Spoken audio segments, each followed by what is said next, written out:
When people imagine financial freedom, they picture a number so large it feels fictional. A paid-off house, a huge investment account, travel whenever you want. No alarm clock, no boss, no pressure, a life where money never interrupts a decision again. That version of freedom is attractive, but it can also be so far away it becomes useless. If freedom means a perfect life, most people will feel trapped for decades. They look at their salary, their bills, their savings, and quietly think, there is no point. But financial freedom is not just one giant number at the end of the road. There are smaller freedom numbers along the way that buy something very real: choice.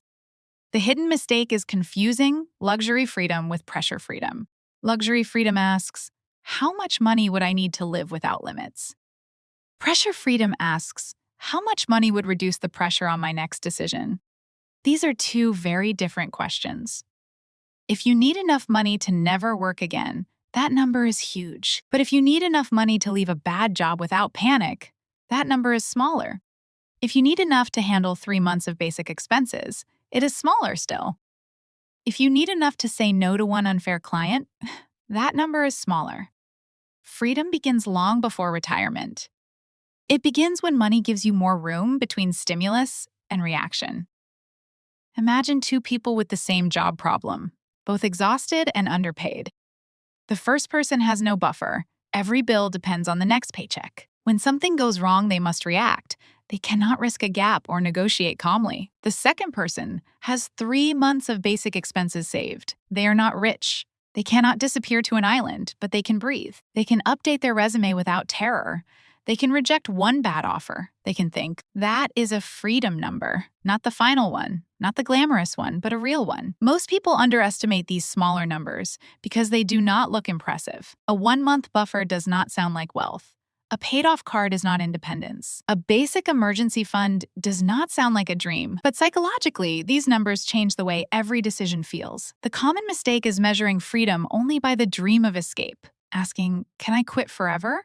Is so large it makes every smaller step feel meaningless. The better mental model is simply a staircase. The first step might be 1 week of expenses. That buys a little calm. The next step might be 1 month. That buys time after a surprise. 3 months buys negotiation power, and 6 months buys recovery space. A year buys the ability to redesign parts of your life. Long-term investment income buys deeper optionality later. Each step is a different kind of freedom. This matters because people often delay feeling progress until the top of the staircase. They tell themselves they are not free until the final number is complete. But if your money allows one better decision today, that is a form of freedom. To find your first freedom number, start with your basic monthly life. Not your dream life, not your inflated lifestyle, just your basic life. Housing, food, utilities, transport, insurance, minimum obligations, and essential tools. Then ask, what would 1 month of that cost? What would 3 months cost? And what would 6 months cost? These numbers may be challenging,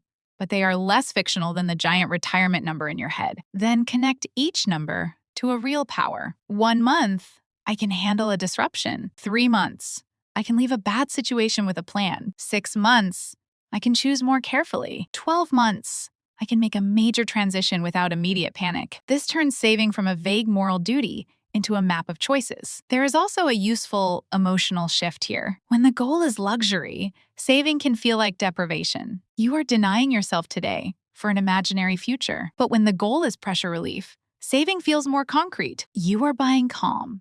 You are buying time. You are buying the ability to not be cornered. That kind of freedom is not loud. It may not impress anyone, but it changes the way you stand inside your own life. The practical takeaway is simple. Define your next freedom number, not just your ultimate one. Write down the smallest amount that would make your next difficult decision easier. Maybe it is $1,000, or maybe it is 1 month of expenses. Maybe it is paying off one high-pressure debt, or cash to take 2 weeks between jobs. Whatever it is, make it specific. A vague dream cannot guide behavior, but a clear next number can. Financial freedom is usually imagined as a finish line, but in real life, it is often a series of doors. The first door may not lead to a completely different life. It may simply lead to a life where you are less afraid of the next choice, and sometimes that is the number that matters first.